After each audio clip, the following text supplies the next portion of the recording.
نحمده ونستعينه ونستغفره ونستهديه ونعوذ بالله من شرور أنفسنا ومن سيئات أعمالنا من يهده الله فلا مضل له وأشهد أن محمدًا عبده ورسوله أما بعد أوصيكم وأوصي نفسي بتقوى الله تعالى وطاعته. يقول الله تبارك وتعالى في محكم تنزيله: أعوذ بالله من الشيطان الرجيم هل جزاء الإحسان إلا الإحسان. Tunamshukuru Allah subhanahu wa ta'ala na kumtakia rehma na amani kiongozi wetu, mwalimu wetu, kipenzi wetu Bwana Mtume Muhammadin sallallahu alayhi wasallam. Na wahusieni pamoja na kuhusia nafsi yangu kumcha Allah subhanahu wa ta'ala na kumtii. Ndugu zangu Waislamu, maudhui ya khutba yetu ya leo tutazungumzia moja miongoni mwa tabia muhimu sana ambazo anatakiwa asifike nazo Muislamu, nayo ni tabia ya alwafa. Tabia ya alwafa ni tabia ambayo inamfanya Muislamu aweze kuwa na kumbukumbu njema kwa wema ambao ameshawahi kufanyiwa, na akaukumbuka ule wema na akauingiza katika matendo yake. Hii ni miongoni mwa tabia adhim ambazo Uislamu umezijenga, umezilea, nayo ni tabia ya alwafa, au kwa maana nyingine gratitude au loyalty. Gratitude au loyalty. Na maana ya alwafa huwa taadiyati alhuquq kamilatan, ni mtu kutekeleza haki kwa ukamilifu. Wa sidqi alahd, na mtu kuwa na ukweli katika ahadi. Wa injazi alwa'd, na utekelezaji wa ahadi aliyoitoa. Wa hifdhul amana, na mtu kuwa na uwezo wa kuhifadhi amana aliyopewa. Na alwafa yuaddu min a'zam makarimul akhlaq, ni katika kilele cha tabia njema ambazo Muislamu anatakiwa asifike nayo. Ndugu zangu Waislamu, leo hii tunaishi zama ambazo alwafa imekuwa ni bidhaa adimu sana miongoni mwetu sisi kama wanajamii. Wengi wetu tunasahau tulipotoka. Wengi wetu tunasahau wema tuliofanyiwa na watu wengine. Wengi wetu tunasahau na kujisahaulisha kwamba iko siku moja tulishikwa mikono na watu na tumefikia sehemu tulipofikia ni kwa sababu ya misaada na usaidizi wa watu wengine. Na wakati mwingine yule ambaye amefanyiwa wema, badala ya kulipa wema analipa maovu. Anageuka na kuwa adui wa yule ambaye amemfanyia wema katika maisha. Anakuwa hasid kwa yule ambaye amemfanyia wema. Yani badala ya kumlipa wema, sasa yeye anakuwa ndio adui namba moja wa yule ambaye amemfanyia wema. Mshairi anasema: idha anta akramta alkarima, kama wewe utamkirimu mtu mwema, malaktahu, utamtawala, kwa sababu atakuwa hana usemi wowote mbele yako. Kwa sababu gani? Ulishawahi kumfanyia khairi, ulishawahi kumkirimu. Mtu mkarimu anapokirimiwa kama vile anakuwa mtumwa wa waliomkarimu, kwa sababu anakumbuka fadhila ile, na anasema: wa idha akramta al-laima tamarrada. Lakini ukimkirimu mtu wa hovyo, al-laim yani kwa Kiswahili chepesi kabisa ni mtu mshenzi. Ukimkirimu mshenzi, tamarrada, anakugeuka wewe uliomkirimu, anakuona wewe ni adui, anaanza kukufanyia husda, anaanza kushindana na wewe bila kukumbuka kwamba wewe unawezekana ulimtoa kule alipo ukamleta pale alipo sasa hivi, lakini anakuona kama wewe ni munafis, kama wewe vile vile, yani anakuonea husda katika kile ambacho unacho. Huyu ni mtu anaitwa al-laim, ni mtu ambaye ana alama za kishenzi. Ndio maana Mwenyezi Mungu Subhanahu wa Ta'ala akauliza swali na kulijibu, hal jazaa'ul ihsani, je, malipo ya mtu anapomfanyia mtu mwingine wema illa al-ihsanu, si kufanyiwa wema vile vile? Kwa hiyo malipo ya mtu anayekufanyia wema, Mwenyezi Mungu anasema ni wewe kumfanyia wema vile vile na kukumbuka wema aliyokufanyia. Na anasema katika aya nyingine, wala tansawul fadla bainakum, wala msisahau fadhila mlizofanyiana baina yenu, inna Allaha bima ta'maluna basir, kwani hakika Mwenyezi Mungu kwa yale ambayo mnayoyafanya ni mwenye kuyafahamu, mwenye kuyaona.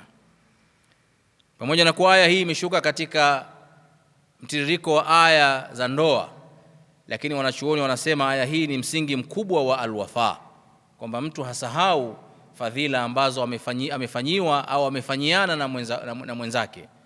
Sasa tukiangalia, utakuta hususan katika maisha kama maisha ya ndoa, na ukisikiliza kesi za wanandoa ambao wameishi miaka 10, miaka 15, miaka 5, miaka 20, lakini katokea wakakhtalifiana, ukisikiliza kesi zao unaweza kusema kwamba hakuna wema wowote uliofanyika katika miaka hii 10. Yani ilikuwa ni uadui mtupu. Ukisikiliza mke anavyomzungumzia mume wake, unaweza kusema huyu ni Firaun kabisa ambaye yuko mbele yangu hapa, kwa sifa ambazo mwanamke anazitoa. Lakini ukisikiliza mume anavyomzungumzia mke wake, unaweza kusema hakuna mwanamke muovu duniani kama mke huyu. Lakini ukweli ni kwamba wameishi, wamefanyiana fadhila nyingi, wamefanyiana khairi nyingi, wana watoto baina yao, wamelala chumba kimoja, kitanda kimoja, blanketi moja, lakini wamesahau fadhila baina yao. Alwafa imeondoka kwa khilafu ndogo ambayo imejitokeza.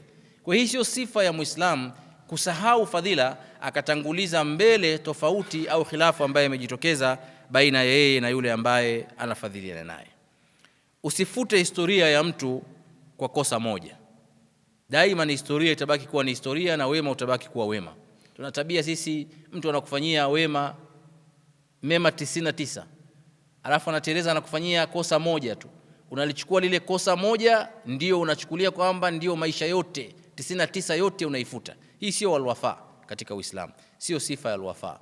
Weka katika mizani mema yake, weka katika mizani makosa yake, halafu angalia mema yake yana impact gani, yana athari gani, na hapo ndio unaweza kutoa maamuzi yaliyokuwa sahihi, na hapo unakuwa na sifa ya alwafa. Usivunje daraja la shukrani kwa sababu ya kutofautiana na yule ambaye unatofautiana naye. Mtume sallallahu alaihi wasallam anasema, man sunia ilayhi ma'ruf falyukafihu, mtu yeyote atakayefanyiwa wema basi aulipe ule wema kwa kufanya wema. Fa in lam yajid ma yukafihu, kama atakosa kitu cha kumlipa mtu aliyomfanyia wema, falyad'u lahu, basi amuombee dua kwa Allah subhanahu wa ta'ala, hatta yara annahu qad kafahu, mpaka ajiridhishe kwamba kwa dua ile aliyomwombea ndugu yake basi atakuwa ametekeleza haki yake ya kumlipa wema ambaye amemfanyia. Haya ni maelekezo ya Mtume sallallahu alaihi wasallam kwa mtu ambaye amekufanyia wewe wema katika maisha yako. Mtume sallallahu alaihi wasallam alikuwa ni mfano bora wa wema, na katika wema na wafaa ambao Mtume sallallahu alaihi wasallam alitufundisha na hakusahau mpaka siku ya anaondoka katika mgongo wa ardhi, ni wafaa aliyokuwa nao kwa mke wake Bi Khadija radhiyallahu anha. Vitabu vya sira vimejaa maelezo na jinsi Mtume sallallahu alaihi wasallam alivyokuwa akifanya hata baada ya Bi Khadija kufariki, lakini Mtume sallallahu alaihi wasallam alikuwa anaona kama hawezi kulipa fadhila alizofanyiwa na mkewe Bi Khadija radhiyallahu anha, anajitahidi kila siku kuvumbua vitu vingine vipya vya kumkafi au vya kumlipa Bi Khadija radhiyallahu anha. Ya mama Aisha radhiyallahu anha anasema, ma ghirtu ala ahadin min nisa'i nabii sallallahu alaihi wasallam ma ghirtu ala Khadija, sijawahi mimi kupatwa na wivu kwa wake za Mtume sallallahu alaihi wasallam kama nilivyokuwa na wivu kwa huyu mwanamke Bi Khadija. Wakati ameshafariki anamwonea wivu wakati ameshatangulia mbele ya haki. Wa kana idha dhabaha ash-shata yaqul, kwa sababu Mtume sallallahu alaihi wasallam hata alikuwa akichinja mbuzi kwa ajili ya sadaka anasema, irsilu biha ila istiqa Khadija, chukueni huyu mbuzi nendeni mkamgawe mbuzi huyu kwa marafiki zake Bi Khadija radhiyallahu anha. Yani ile ni alwafa ya kukumbuka jinsi gani ambavyo aliishi vizuri na mkewe Bi Khadija na jinsi gani alivyomsaidia katika maisha yake ya da'wa. Hakumsahau mama wa watoto wake aliyesimama naye wakati wa shida, ambaye ameanza naye maisha. Lakini sisi tunasahau kwa wepesi kabisa wale ambao tumeanza nao maisha, wale ambao tumesaidiana pamoja kwa sababu ndogo ndogo ambazo kusema kweli si sababu za msingi. Mfano mwingine ambao tunapigiwa na Mtume sallallahu alaihi wasallam wa sifa ya alwafa ni wafa wa Mtume sallallahu alaihi wasallam kwa rafiki yake Abu Bakr as-Siddiq radhiyallahu anhu. Inahadithiwa kwamba Abu Bakr as-Siddiq radhiyallahu anhu siku moja aligombana na Umar radhiyallahu anhu. Wote ni masahaba Mtume sallallahu alaihi wasallam. Walipishana katika jambo, na walipopishana Abu Bakar akamkosea Umar radhiyallahu anhu, ima kwa maneno, kwa kauli au kwa jambo lolote lile. Umar akakasirika, akaondoka kwa hasira.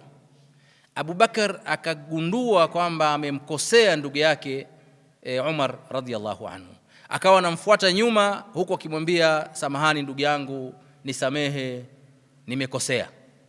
Lakini Umar hakuwa kugeuka nyuma, akaenda mpaka nyumbani kwake na akaingia ndani na akabamiza mlango mbele ya uso wa Abu Bakar radhiyallahu anhu, kuonyesha kwamba amekasirika sana. Akamfunga mlango.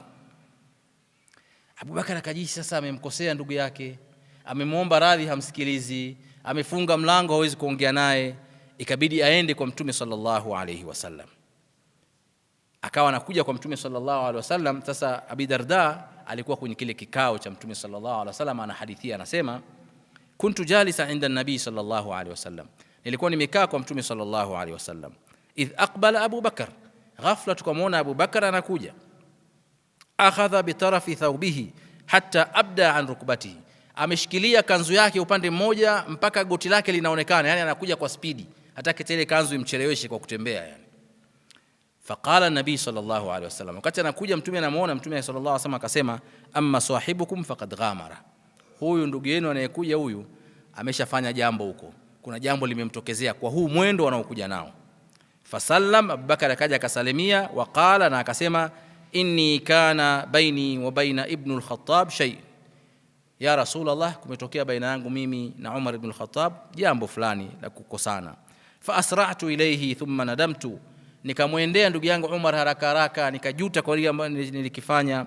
Fasaltuhu an yaghfira li, nikamuomba Umar anisamehe makosa yangu.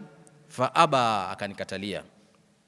Fa aqbaltu ilayk, nimekuja kwako ya Rasulullah ili uweze kuingilia kati swala kama hili. Faqala, Mtume sallallahu alaihi wasallam akasema, yaghfirullahu laka ya Aba Bakar, yaghfirullahu laka ya Aba Bakar, yaghfirullahu laka ya Aba Bakar, Mwenyezi Mungu akusamehe ya Abu Bakar. Akarudia mara 3. Wakati anazungumza maneno haya, thumma Umar akajua amekosea, amemkosea Abu Bakar, amemfungia mlango, hakumkaribisha na hakumsikiliza, akajua amekosea, akawa anamtafuta Abu Bakar amuombe radhi. Akaambiwa yuko kwa Mtume sallallahu alaihi wasallam. Wakati anakuja kwa Mtume sallallahu alaihi wasallam na Abu Bakar ameshashtakia, Mtume sallallahu alaihi wasallam uso wake ukabadilika. Alipokea hadithi, sahaba alipokea hadithi, anasema uso ukawa tamaara, ukawa uso wake ni mwekundu wakati Umar ibn al-Khattab anakuja. Fajala wajhu an-nabi sallallahu alaihi wasallam yatamaar hatta ashfaqa Abu Bakar. Abu Bakar alipomwona Mtume amekasirika, akapatwa na huruma, akaona kwamba amemshtakia, labda amemchonganisha rafiki yake na Mtume sallallahu alaihi wasallam. Fajatha ala rukbatayhi, Abu Bakar akaanza kutembea kwa magoti kumwendea Mtume sallallahu alaihi wasallam. Faqala ya Rasulullah, akamwambia Mtume wa Mwenyezi Mungu, wallahi ana kuntu adhlam, na hapa kwa Mwenyezi Mungu mimi ndo nilimdhulumu Umar, yeye hajanifanyia kosa lolote, mimi ndo nilimdhulumu Umar. Faqala an-nabii sallallahu alaihi wasallam, Mtume sallallahu alaihi wasallam akasema huko amekasirika, inna Allaha ba'athani ilaikum, Mwenyezi Mungu amenituma mimi nije niwaletee ujumbe kwenu nyinyi. Faqultum kadhabt, lakini huko mwanzo mlinikadhibisha. Waqala Abu Bakar sadaq, na Abu Bakar akasema Mtume sallallahu alaihi wasallam amesema ukweli. Wa asani binafsihi, huyu Abu Bakar ambaye leo mnamnyanyasa ndio alioniliwaza mimi kwa mali yake. Fahal antum tariku li sahibi, naomba mniachie rafiki yangu. mtu yoyote asimuudhi, mtu yoyote asimguse. Subhanallah, aliyekosa ni Abu Bakar na amemkosea Umar, lakini Mtume sallallahu alaihi wasallam alisimama huko amekasirika kwa sababu ya kukosewa Umar na Abu Bakar kuja kushtaki kana kwamba aliokosewa ni Abu Bakar, na akakumbusha fadhila ambazo Abu Bakar amezifanya katika maisha ya Mtume sallallahu alaihi wasallam. Sasa mtu asimguse huyu rafiki yangu, mtu asimguse, au amekosa au amepatia, sitaki mtu amguse. Riwazi nasema kuanzia siku ile hakuna mtu aliyomkera aliyemuudhi Abu Bakar kwa jambo lolote. Kwa sababu gani? Mtume alikuwa anakumbuka alwafa, yale ambaye amefanyiwa na Abu Bakar mwanzo wa Uislamu. Haya ni mafunzo ndugu zangu ambayo sisi Waislamu tunayapata katika maisha yetu. Leo ndugu zangu Waislamu, subhanallah, yani mpaka watu wanaogopa kuwafanyia watu khairi. Unaweza ukamchukua mtoto wewe kama ni yatima wa ndugu yako, ukamlea, ukamsomesha, akipata tu ajira ashakusahau, wewe ni adui yake, hamna salamu, hakuna kitu chochote, yani tayari ameshakuwa amebadilika, hakumbuki kabisa kwamba kuna siku moja aliishi katika nyumba yako. Unaweza kuwa na rafiki yako na ndugu yako au na kijana ukamfanyia fadhila nyingi, lakini subhanallah anakuja kubadilika, anakuja kuwa ni adui. Na hivi visa vinatokea maeneo mengi ndugu zangu Waislamu, mpaka watu wanakata tamaa ya kuwasaidia. Kimsaidia mtu anakulipa shari, wewe unamsaidia khairi, anakuja kukulipa shari hapo baadaye, na mpaka anatoa siri zako nje. Hii imeenea katika jamii kwa sababu hulq hii ya alwafa imeondoka katika tabia zetu sisi kama Waislamu. Imamu Ibn Hazm anasema alwafa min shiyamil kiram, mtu kuwa anakumbuka fadhila alizofanyiwa ni katika alama za watu wa karimu. Wal ghadar min shiyamil liam, na mtu kuwa na khiana na kulipa wafaa kwa uovu, hii ni katika alama za watu wenye tabia ya kishenzi. Ibn al-Qayyim rahimahullah anasema min a'dhamul akhlaq wafa al-'abd liman ahsana ilayhi, katika tabia zilizokuwa njema kabisa ni mtu kutekeleza wema kwa yule ambaye amemfanyia wema, wa adami nisyani ayadil ma'ruf, na kutosahau mikono iliyomfanyia wema, yani asisahau katika maisha yake, kila siku awe nakumbuka, kama anaweza kulipa alipe, kama hawezi kulipa awaombee dua waliomfanyia yale ambayo yalikuwa ni mema. Imam Hasan al-Banna anasema laisa al-karimu alladhi idha qudiyat hajatahu nasiya akha, si mkarimu yule mtu ambaye anapotatuliwa matatizo yake anamsahau ndugu yake. Innama al-karimu alladhi yahfadhu al-wid ma baqiya, lakini mtu mwema ni yule ambaye anahifadhi wema muda wa kudumu, yeye anaishi, hasahau hata siku moja kwamba alifanyiwa wema. Na Imamu Hasan al-Basri anasema laisa al-wafau an tadhkura mahasina an-nas fi wujudihim faqat, si katika kutenda wema uwe unawataja mema ya watu wanapokuwa wako mbele yako, huyu bwana amenifanyia hivi, huyu bwana mtu mzuri sana, sio katika wema, anasema Hasan al-Basri.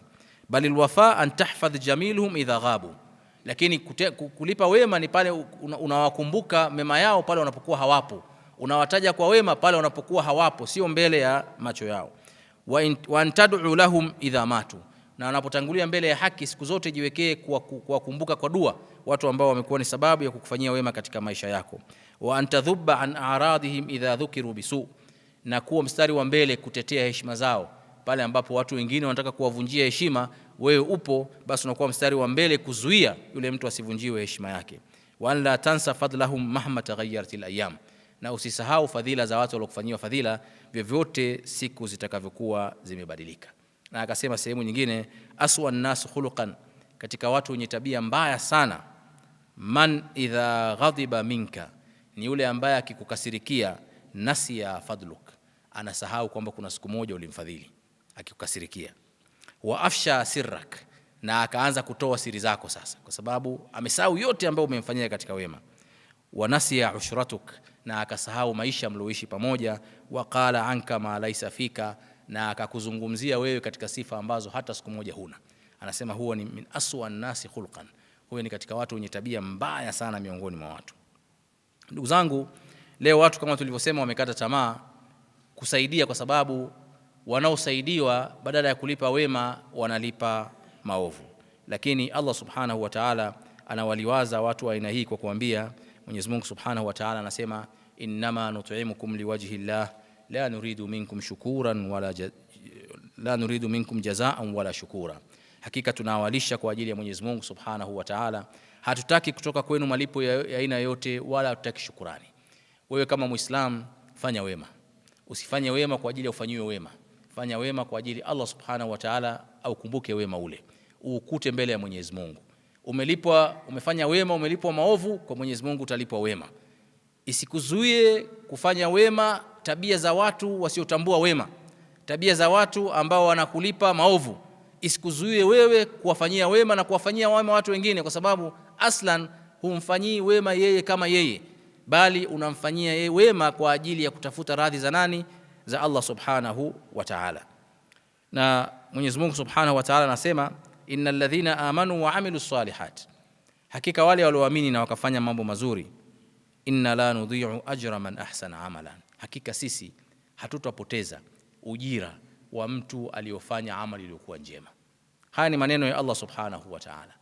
Chochote utakachomfanyia ndugu yako, ili usije ukawa disappointed, usitarajie shukrani kutoka kwake, wewe fanya kwa ajili ya Mwenyezi Mungu. Akikushukuru kana biha, asipokushukuru tangu hapo kutaka shukrani kutoka kwake. Umefanya kwa ajili ya Allah Subhanahu wa Ta'ala ili tuweze kufanyiana wema. Wanaolipa wema kwa ubaya wako wengi, lakini isiwe ni sababu ya watu kutofanya wema kwa sababu wanaogopa kulipa mabaya, bali wamtarajie Allah Subhanahu wa Ta'ala ambaye ni mbora wenye kulipa. Aqulu qawli hadha wastaghfirullah li wa lakum fastaghfiruhu wa antum muqinuna bil ijaba. Alhamdulillah wala aqibatu lil muttaqin wala udwana illa ala adh-dhalimin. Ashhadu an la ilaha illa Allah wahdahu la sharika lah wa ashhadu anna Muhammadan abduhu wa rasuluhu. Anasema Mtume sallallahu alaihi wasallam, man asbaha minkum aminan fi sarbihi, yeyote yule miongoni mwenu atakayeamka akiwa na amani na usalama katika nyumba yake, muafan fi jasadihi, ana afya katika mwili wake, hana maradhi yoyote, indahu qutu yaumihi, ana chakula cha siku yake, fakaannama hizat lahu dunya, huyu ni sawasawa na mtu ambaye ametawalishwa dunia yote. Ndugu zangu, maeneo haya matatu ni muhimu sana kwetu sisi kama wanadamu, kama Waislamu: amani, afya na uhakika wa kupata chakula. Kwa hiyo Waislamu tuwe makini, tusije tukajiingiza katika mambo ya kuvunja amani ya nchi, ambayo baada ya hapo yanapelekea katika kukosekana kwa vyakula, inatokea kupelekea kwenye mauaji, inapelekea katika shida tulizonazo zinatutosha. Hali ya uchumi tunaifahamu sisi wenyewe. Hali ya Mashariki ya Kati ilivyoharibika, uchumi umepanda, kila mtu analalamika, maisha yamekuwa ni magumu. Tusizidishe ugumu wa maisha kwa mikono yetu sisi wenyewe. Inna Allaha wa malaikatahu yusalluna ala nabi ya ayyuhalladhina amanu sallu alayhi wa sallim tasliman. Allahumma salli ala Muhammad wa ala ali Muhammad kama sallaita ala Ibrahim wa ala ali Ibrahim, wa barik ala Muhammad wa ala ali Muhammad كما باركت على إبراهيم وعلى آل إبراهيم في العالمين إنك حميد مجيد. اللهم أعز الإسلام والمسلمين وأذل الشرك والمشركين ودمر أعداءك أعداء الدين برحمتك يا أرحم الراحمين. اللهم آت نفوسنا تقواها وزكيها أنت خير من زكاها أنت وليها ومولاها برحمتك يا أرحم الراحمين. اللهم آتنا في الدنيا حسنة وفي الآخرة حسنة وقنا عذاب النار برحمتك يا أرحم الراحمين. وآخر دعوانا أن الحمد لله رب العالمين. قوموا إلى صلاتكم يرحمكم الله.